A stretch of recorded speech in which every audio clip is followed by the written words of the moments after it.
Football season is over, and as we turn our attention to the ice and hardwood, what better two handicappers to bet along with than Dave Koken in the NHL and Brian Leonard in college basketball? Up 128% in profit, that is a combined bankroll increase from Brian Leonard at 70% in college basketball and Dave Koken 58% in the NHL this season. For a limited time, we have a special offer to lock in Brian's college hoops through the Final Four and National Championship and Dave's NHL through the Stanley Cup in June for only $479. This special price locks in two handicappers, two sports, through the championship in both sports for $209, less than buying each season individually, and $1,000 less than purchasing daily packages from now through June.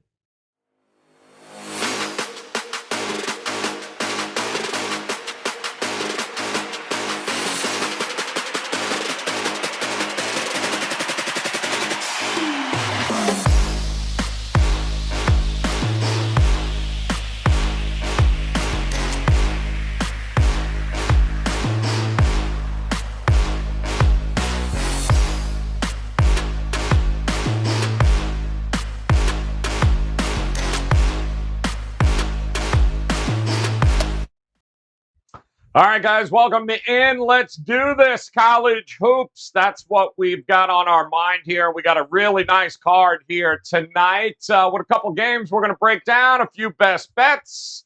All in all, we're looking to make it another profitable evening here. We're going to do it, of course, with three of the finest college basketball handicappers, two at Wager Talk, including Drew Martin up at the top there, as well as Adam Trigger and SportsMemo.com's mid-major Matt. Matt Joseph's here hanging with us. Drew, I understand another 5% cha-ching last night, if I'm not mistaken. Congratulations, brother. Keep racking in the profits there. What do you got lined up tonight at Wager Talk? Yeah, sure, Joe. I appreciate it, man. It was nice to have a good winner there, and I'm keeping the good times rolling. Hopefully tonight. Yeah, I feel good about this one. Got another 5%er up. I think it's a really sharp angle at play here tonight. So getting after it again, Joe. Going with a 5% max limit best bet up at WagerTalk.com. So let's ride, guys. Let's cash this ticket. Always fun to be on with you, Joe. Thanks for having me. Love it, man. Cha-ching, man. Adam Trigger knows something about that sound as well. Another profitable evening. On the hardwood, Trig, congrats there, man. What do you got going tonight for us? Yeah, it definitely looks like a good board from a viewing perspective. I've only bet one thing so far, and I'm going to give it out in the show. I may add others. So, check back. Last night, I kind of added one late with Tennessee. They blew out Kentucky. It got me a winning day. Went 2-1. In Indiana choked away a lead to cost me a 3-0 sweep, but a winning day. And I'm going to talk about one of my best bets on the show, and I may add others. So swing by my page. All right, we got some things to look forward to here. And mid-major Matt, what is going on? Super Bowl and a whole lot of other props along the way here, my man. What do you got on tap tonight for us here in college hoops? Got a 5-pack for tonight. Then I'm going to give one of those 5 away as one of my best bets over at Sports Memo. A little bit of a rough night last night. The Toledo bubble finally burst, but we'll go right back to it again in their next game. And Fordham got the cover last night. That was a nice little cover. They came back late to get that one. Oh, Quisenberry, and they still managed to get the damn cover there. All right. Should be an interesting evening here tonight, guys. We're going to kick it off with a game that's, going to be a lot of eyeballs on this, like Trig said, as Baylor heading to take on Texas Tech tonight. Tech opens up as the small favorite with a total right around that 136 mark here, and it should be an extremely interesting matchup here with Tech at home, who's been pretty profitable, Drew. So what do you think here, man? Is it a coin flip game in your estimation, like the market thinks it is? Yeah, I wouldn't be surprised if this goes right down to the stretch here, Joe. And you talk about being profitable with Texas Tech and the Red Raiders. How about being in Lubbock, 15-1 home record here? That's tough to step in front of. Baylor on the other side of things, 21-4 straight up. Also a moneymaker themselves, 14-10 against the spread. And they're also 9-2 on the road. So they played really good basketball. away from Waco. And when you just look at some of these efficiency numbers, Joe, I mean, both teams top 12 in the country in terms of defensive efficiency. Actually, Texas Tech top 3 in the country. And Baylor turning their opponents over, their defensive steal percentage very, very high. So that's something that worries me because Texas Tech, if you're looking to bet the Red Raiders, the one thing they do struggle at is turning the ball over on offense, and that's what Baylor really does well on the defensive side of things. Baylor's also good on the offensive side, top 10 in offensive efficiency. But look, I just think, Joe, overall, this is a really difficult place to play. Arguably the most difficult place in the country. You know, the fans were out there shaking the bus, a couple weeks ago for their opponents. So that might happen again tonight. And look, you make me bet this, Joe. I was looking totals-wise because both of these two teams are so good defensive efficiency-wise. But actually, I noticed last time, made a note to myself, Baylor was actually playing a lot more up-tempo their last 2 games. So it's something I pumped the brakes on in terms of betting this game under. Sidewise, I'd go with the home team, that 15-1 home record with the Red Raiders. I'd lay the 1.5 out there and go with Texas Tech if you need a bet here in the marquee matchup tonight. Yeah, I mean, listen, Ken Palm's got it a 1-point game. The market looks like the public is leaning towards Baylor here, the Baylor Bears, but the line continues to inch closer there to Texas Tech. I'm seeing 2s on the board now, Trigg. So how do you approach this game tonight? It's a tough one because of some of the injury news, right? Like, you've got Kevin McCullough, who looks to be a game-time decision for Texas Tech. I talked to Chris Thurston before the show. He thinks there's a chance that LJ Cryer might play for Baylor. If that's the case, that Baylor probably goes off the favorite. Because I don't think that he's someone that's expected to be in the lineup. He's been out, since I think mid-January, or I'm sorry, like probably like a few weeks since they played Kansas State. He would be a huge addition back into the lineup. You know, they lost JTT for the rest of the season. Flo Thamba came in and played extremely well, 12-11, probably his best game of the year for Baylor. But he's not used to playing those kind of minutes. So can he sort of do that again? A couple things Drew said that I just want to play off of. Yeah, Baylor, really good offensively, top 3-point shooting team in the Big 12. And Texas Tech, they do have turnover issues, and they also don't shoot the ball particularly well from deep, which could be an issue here. Baylor, since Flagler, they got Adam Flagler back a couple games ago. I think that's huge. I've been trying to sort of build a case for Baylor all day. Because I do think they're undervalued at +2. They've won here the last couple of years. They lost the earlier meeting in Waco, so a nice little revenge angle that kind of comes into play. And they're, it's a veteran team that's not going to be sort of, put off by going on the road and winning a game of this magnitude. So I'm looking at Baylor. I'm keeping my eye on the Cryer news to see if anything pops there. If I had to bet it right now, I would hope that either Cryer plays, McCullough doesn't. I get one of the two. I get 2 points with Baylor. I'd say Baylor +2 if I had to lock it in right this second. All right, leaning towards the Bears here. A little bit of revenge as well. I believe last month there, Tech went to Waco, ended that 21-game home winning streak there mid-major, Matt. So what do you think here tonight? You like Baylor, the dog here, or are you leaning towards Texas Tech? I would be leaning more towards the home team, but I can't play anything until we know about McCullough and until you know about Cryer. It's funny because, Texas Tech has been really good at home, but outside of the Kansas win, I'll argue they really haven't beaten anybody at home. I mean, in conference, it's been Oklahoma State, Iowa State, West Virginia, Mississippi State, Texas, and TCU, and it's all about perception. I mean, the Texas win's nice, but of course, we know everything that surrounded that game, and of course, you figure Texas Tech had to win that game, so the home court advantage has been nice, but it hasn't really been tested other than the Kansas game, and you look at the Baylor side, look, if LJ Cryer plays, who's to say he's going to be ready for an immense amount of minutes? I mean, he's going to be rusty a little bit here. And yeah, there is the revenge angle and everything.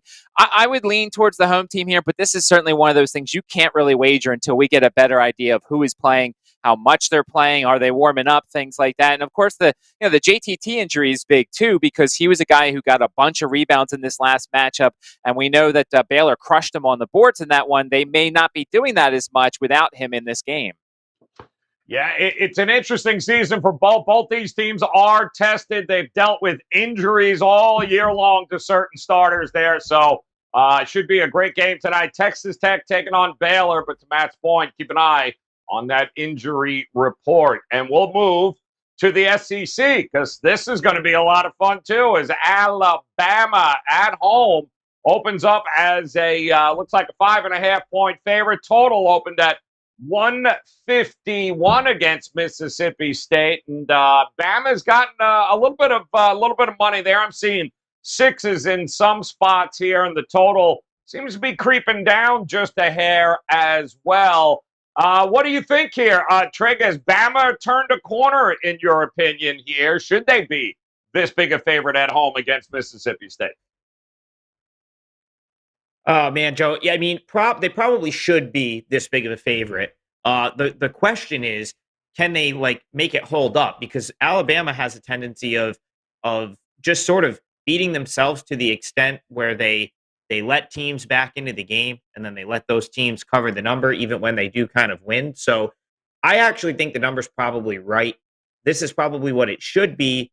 Now, I like Alabama. I think I actually was on Mississippi State in the first meeting. Mississippi State won that game, but that was in Starkville, and this is in Tuscaloosa, and this is going to be Mississippi State on the road this year, where they have yet to win. I believe they're 0-6. Yep. So, and they really haven't played well to the extent where I want to kind of jump in with them, having not won a road game yet this year. I always say that Coleman Coliseum has one of the best home court advantages, in college basketball. I still think that's the case. This one really comes down to me, Alabama they lack some of the explosiveness that last year's Alabama team, or the good teams that I'll go with last year's had.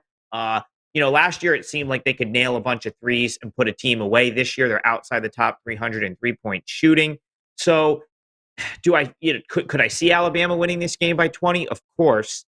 But do I want to lay 6 and have to cover that number with Alabama with the way they miss clutch free throws and sort of play, down the stretch in games? No. So I'm going to leave this one alone, but I would lean toward the Bama side. I'd be very nervous to take Mississippi State here.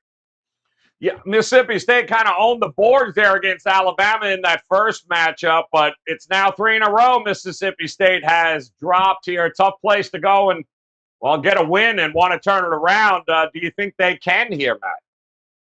To me, this is Mississippi State or pass, and it's most likely a pass. Only because, look, Alabama, you can't trust them. I mean, look, this is an Alabama team that loses when you think they're going to win and wins when you think they're going to lose, and they get up for the big games and they don't get up for the other ones. And so to me, it's just like, I can't put my money on a team so flaky. I mean, is Alabama better than Mississippi State? Yes. And the biggest thing that will decide this game is the 3-pointers. If Alabama is starting to hit theirs, we know how bad Mississippi State is at hitting the 3. But I can't put any money on this team. And, oh, by the way, this is another squad that has one of those things. They've got a huge game Saturday at Kentucky, revenge after losing at home 66-55 to the Wildcats. And we've seen this season in any sort of situation where they've got look-aheads, coming off tough games, Alabama just doesn't show up. So to me, I certainly can't lay money with Alabama. Now, look, what Trigg said was Mississippi State's a bad team on the road. They certainly are. But I almost still trust them in this situation more than I trust an Alabama team that nearly lost to an Arkansas team coming off their own situation where they, were flat. So, to me, I can't trust Alabama. I can't trust Mississippi State on the road. It's an easy pass, but if you, made me pick something, I would lean to the road team here. All right, leaning towards the road team. Interesting, Drew, that this total has started to creep down a little bit from that opening of 151 here. Nate Oates certainly proud of the defense of his Crimson Tide coming up. But, again, the 3-point shooting. Do you trust them to get it going against Mississippi State? Who do you think has the edge here tonight? Well, Joe, as I guess a UPS driver just knocked on the door, so hopefully everything's okay. My dog doesn't bark too much. But to answer your question, do I trust Alabama? I trust them more than I trust Mississippi State here, Joe. I'll tell you, Mississippi State has lost 5 of their last 6 games and been one of the more disappointing teams in the country. just going off of last season, this was a Mississippi State team that made a run, to the championship of the NIT. I kind of had circled as bet on this season. Lucky enough, I've kind of escaped them. I have lost some money betting on them, but nothing serious here just because, look, offensively speaking, and Matt touched on something in terms of their three-point shooting, one of the worst in the SEC, really just their offensive efficiency overall, not very good. And on the losing streak here, the last, 6 games, now, granted, it's been a tough stretch. They've lost to good teams, but they're also going up against a good team here in Alabama. And, Joe, you kind of asked some questions there to both Adam and Matt in terms of, where this Alabama team is at. If they're knocking down their threes, look, Alabama, really, their ceiling is very high, guys. They're 55 to 1, 60 to 1 as high as to win the national championship here. This is a very talented team, and if they're able to turn it around, that actually might be worth a shot here. Nate Oates' team going up and down the floor. They're kind of a tough matchup for a lot of teams. I think they're going to be a tough matchup for Mississippi State tonight. And I actually have Mississippi State, Adam, I think said, 0-6. I have them at 0-7 on the road. So this is not a spot where I'm looking to bet Mississippi State at all, Joe. It's just the one thing, and both Matt and Adam brought this up, Alabama laying a 6 here, foul fest territory, and that's the one thing they struggle at. If the Crimson Tide can't knock down their free throws, I don't want to be laying -6. Look, if you make me bet this, I'm on Alabama, but I can't bet teams that are under 70% from the free throw line laying a foul fest number here, which this is. So I like Alabama. Doubt I get involved, Joe. All right, good stuff there, guys. SEC, big battle here tonight with Alabama and Mississippi State. And now we'll turn to the extra board, one of Matt Joseph's favorite locations on the card, as Winthrop heading over and taking on Gardner. Webb taking on the running Bulldogs here. 9-3 in the Big South. They got a 6-game winning streak heading into this game here. And the Winthrop Eagles, Matt, they're pretty good too. I believe 4 straight for them too. So what do you think here? It opened up 4. I'm seeing 2.5s now. I'm also seeing that total creeping down. What are we looking for here with Winthrop and Gardner Webb? I think some of the money that's coming in on Winthrop is based on reputation alone. This is the crown jewel of the Big South Conference. Winthrop usually, year after year, they've got the best offenses. They usually make the NCAA tournament. If they don't make the tournament, they're playing in the NIT. They're playing in the postseason. When we start to see the people, really turning into college basketball, they see Winthrop. They're like, okay, Winthrop's an underdog on the road against Gardner Webb, but this is just not as good of a Winthrop team as we've had in the past. They don't shoot free throws very well. They're shooting the ball well, but they've had guys shuffling in and out of the lineups. And this Gardner Webb team, man, if there's not a streakier team in the country in terms of when they're winning, they're good. Then when they're losing, they're not. They opened up 0-3, granted against UNLV, Arkansas, and Duke. Then they won 4 in a row. Then they lost 4 in a row.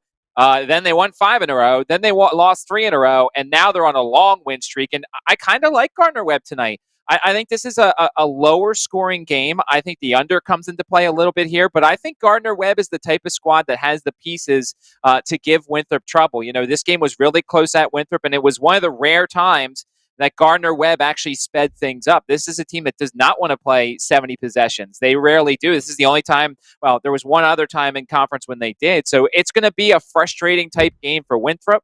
I think they might struggle a little bit to get going in this game. I think Gardner Webb can get this win. If you want to wait a little bit more and see if more money comes in and then kind of, take a Gardner Webb money line, you could certainly do so. I think they're the better team tonight, and that's rare in this conference. Yeah, it's he's right. Maybe reputation, perception versus reality here, Drew, because this is not the Winthrop of old, but could be some value on the home team riding that win streak. Yeah, there could. In Boiling Springs, North Carolina here, talking about the running Bulldogs and talk about home road dichotomies here. That is Winthrop. I agree with you, Joe. I don't think this is the same Winthrop team that we've come to know in the past with some of those tournament teams, but they're 12-0 at home and only 5-8 on the road. So I don't really trust them here against Gardner Webb. It would be the home team or pass for me, Joe. All right, he's going home or pass here. And what do you think here? Trig, are you leaning towards the home team here, getting the value, or is it dog for you tonight? Man, the line move here is kind of puzzling. I think this was a game. I wrote this down, and now I got to go back and double check it because I think KenPom made this 6. So I was kind of surprised to see it at 4, but then but Winthrop was the way I was leaning. But man, now that it's down to 2.5, I don't think you can jump in on Winthrop at 2.5. I think any sort of value is probably gone at that point. That being said, it feels like where Gardner Webb is kind of peaked right now. I thought that being the case, having to lay that number. But as Matt said, if the money's going to continue to come in on Winthrop, obviously you're going to want to check and see if you can find if there's any roster news to support that. If the money's going to continue to come in on Winthrop and you can get a very cheap money line on Gardner Webb, that might not be the worst way to look at this. Winthrop won the first meeting between these two teams. It was a game that I think Gardner Webb had a look to like either tie or win it at the buzzer, ended 64-62. And yeah, Winthrop definitely has the reputation. Every year they usually run away with the Big South. So to kind of see them, it doesn't look like they're going to do that this year. I thought that might make them undervalued a little bit because, they tend to sort of, win these games, especially in February and down the stretch. Suppose, I guess it's going to be a whiteout at Paul Porter Arena tonight. So, take that for what it is. Could be a good atmosphere there. Something to be said about that, though. Every team in the Big South is going to get up for Winthrop when they come to town. That's kind of their, as a Siena fan, that's their Iona, right? Like that's like the big, usually like the big draw, when they come to town. So, man, at the current number, Gardner Webb looks tempting, but I initially leaned Winthrop. So I guess Gardner Webb, I guess I agree with Matt. Gardner Webb money line. If you can get a cheap price on it, if you have to play. That money came in quick, too, at the opening of 4. So we'll see what happens now. Down to 2.5. We'll see if more comes its way. But on the extra card, get ready for Gardner Webb Winthrop, two very streaky teams right now. And then there's a boatload of other games here, over 50, in fact, on the board here tonight. So, Drew, kick us off. Tell us if there is a game here that maybe you circled you like a little bit more than the rest tonight. Yeah, there is, Joe. I talked about this on Under the Radar, new college basketball betting show. Check it out, guys, on the Wager Talk YouTube channel. It goes out on Thursdays. And this is the team I pointed out, Joe. We've talked about this, the UNLV Running Rebels in the Mountain West Conference, the team from Las Vegas here. They're riding under the radar, guys. They've covered 4 of their last 5 games. They're playing good offensive basketball. Bryce Hamilton, he's back. He's healthy. He scored 30-plus points in 2 of the last 3 games. They're catching a big number here as underdogs against Fresno State, a Fresno State team that's dropped their last 2 games against the spread, 5 of their last 7. The trend is your friend in sports gambling, guys, and the trend is pointing towards UNLV. This team is healthy now. We've talked about it before, Joe, a team that was devastated by COVID-19, the Omicron variant, early in the season. Now they're all back healthy. They're playing well. Take the 6 with UNLV tonight. Late night, 11 p.m. Eastern, nationally televised game. UNLV running Rebels, plus the points for me, Joe. Love it. UNLV, take the points, man. Great value, but love that. Trig, talk to us here, man. Let's see. Siena's not playing tonight, so I'm at a loss, dude. Where are you going here tonight? What do you got for us? I wish they were, Joe. Siena's been like a cover machine lately. They just cover every game. Listen, I'm sure I'm going to get a ton of heat for this if it loses, but I'm going with Georgetown plus the points. Here's the thing. The books just don't hand out money, right? Like you can't just continue like I know that you've been able to make a few dollars betting against Georgetown of late. I think I know it landed on the number on Monday. I was on them plus 11. Georgetown came all the way back in that game, had it down to 6 against Creighton, and they ended up losing 88-77, landed right on the number for a push. Now, every time this touches 13, it gets bet back down to 12.5. That's definitely sharp money because no one in the betting public is betting Georgetown. I can promise you that. So you've got Georgetown plus 12.5, and really, I just think the number is way too big. I went back to my preseason notes on these two teams, and I had them rated relatively equal coming into the season. Now, obviously, Marquette has been far better. Georgetown's been probably, I would say worse, but I don't think many people thought they were going to get much out of Georgetown. But the fact of the matter is, like, Georgetown's not completely incapable, right? Like they've shot it poorly of late, but before this little 5-game stretch, they were hitting threes at like a top 25 clip nationally. So they're not just going to go out and continue to get steamrolled by 20 every single game. On the Marquette, as far as Marquette is concerned, they're a team I want to back as an underdog. I think they're scrappy, but they still are a little helter-skelter, and they're not a team that I think you want to lay 13 points with. Okay, and the other thing is Marquette recently, just ever so slightly starting to trend like they're coming back down to earth a little bit, Joe. They're 1-3 in their last 4 games. They really didn't play well over the weekend against Butler, so the number's too big. Eventually, you're going to get a big effort from Georgetown. I think eventually they win a game. I don't think they're just going to go 0 for the season. So I'm going to take the points. I think the value's there, 12.5, and I think they stay within the number and get us a W. And I thought they were going to have. I thought they were going to do it in the last game, but came up just short there. But I'm with you. I think they're going to get one sooner or later, and why not the overrated Marquettes? Talk to us here, mid-major Matt. Which one of these, and a ton to choose from here, which one did you go with tonight? I'm going to the bonus board for tonight's game. I am going to go to the Eastern Kentucky, Northern Alabama game, and I'm going with the over here on this one. It's 144. It's ticked up a little bit to 144.5. And really, when you look at the Atlantic Sun, there are 4 teams who are very much alike. It's Eastern Kentucky, it's Florida Gulf Coast, it's Central Arkansas, and it's Lipscomb. They all play fast. They all have no defense. And this North Alabama team, like if you look at their KenPom page in conference play and the whole season, their offense is not only red, like it's like so red that there's not even a red that's created, which means it's one of the worst in the league. But if you look at their performance so far in those 4 games so far this season, they lost 92-60 to Florida Gulf Coast, 89-88 in overtime to Central Arkansas, 84-74 to Lipscomb. So their bad offense has found some success in each of those games against the leaky defenses that play really fast. These two played earlier in North Alabama. It was a 76-75 game. It was an 80-possession contest. Eastern Kentucky presses you. If you could beat the press, you're going to score most likely. North Alabama takes care of the ball. I think they're going to score. I haven't even talked about the Eastern Kentucky side. They're home. They're going to bang a lot of threes, even though their three-point percentage isn't great. This number seems really low. We don't get numbers this low in Eastern Kentucky home games often. I'll take advantage of it. Give me the over for Eastern Kentucky, North Alabama tonight. All right. Love it. Absolutely love it there, guys. Also, our friends from the Gold Sheet, they too have a play of the day they're looking at. Oh, look at that. How about Notre Dame at home taking on Boston College? And they like Notre Dame to get the job done here. That line hovering right around 9. This is a great write-up, guys. If you are at all interested, make sure you head over to our Twitter page at WagerTalk. We post all the Gold Sheet plays of the day on our page as soon as the show is over. Great, and I mean great handicapping tools and great info across the board. At goldsheet.com. Check it out, guys. Ton of write-ups there today for these games. All right, so Wake Forest gets it done for us last night. Almost pulled the crazy upset, getting double digits against Duke.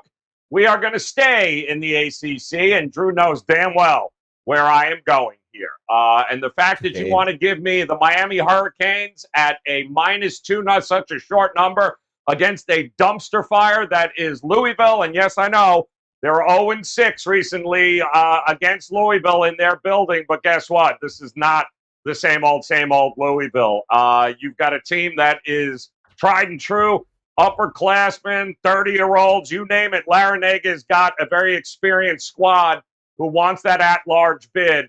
They will go to Louisville, and they will trounce Louisville and get it done here tonight. So give me the Hurricanes tonight to get it done. And Drew, well, he's going UNLV to Running Rebels. He says, give me the 6. He's all over UNLV. And Trigg, he likes Georgetown.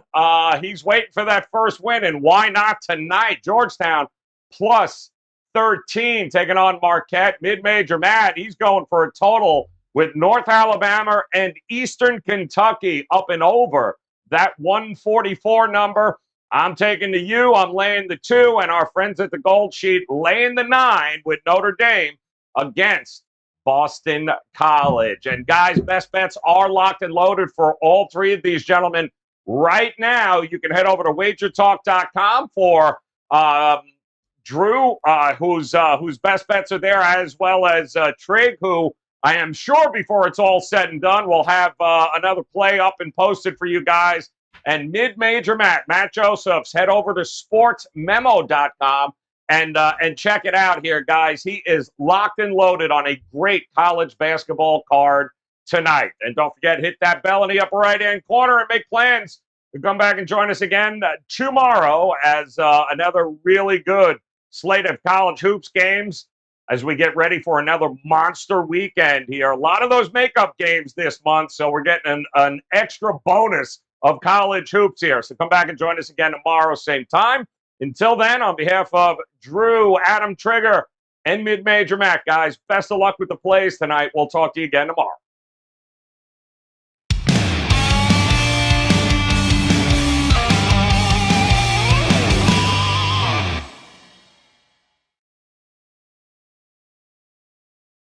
Football season is over, and as we turn our attention to the ice and hardwood, what better two handicappers to bet along with than Dave Koken in the NHL and Brian Leonard in college basketball? Up 128% in profit, that is a combined bankroll increase from Brian Leonard at 70% in college basketball and Dave Koken 58% in the NHL this season. For a limited time, we have a special offer to lock in Brian's college hoops through the Final Four and National Championship and Dave's NHL through the Stanley Cup in June for only $479. This special price locks in two handicappers, two sports, through the championship in both sports for $209, less than buying each season individually, and $1,000 less than purchasing daily packages from now through June.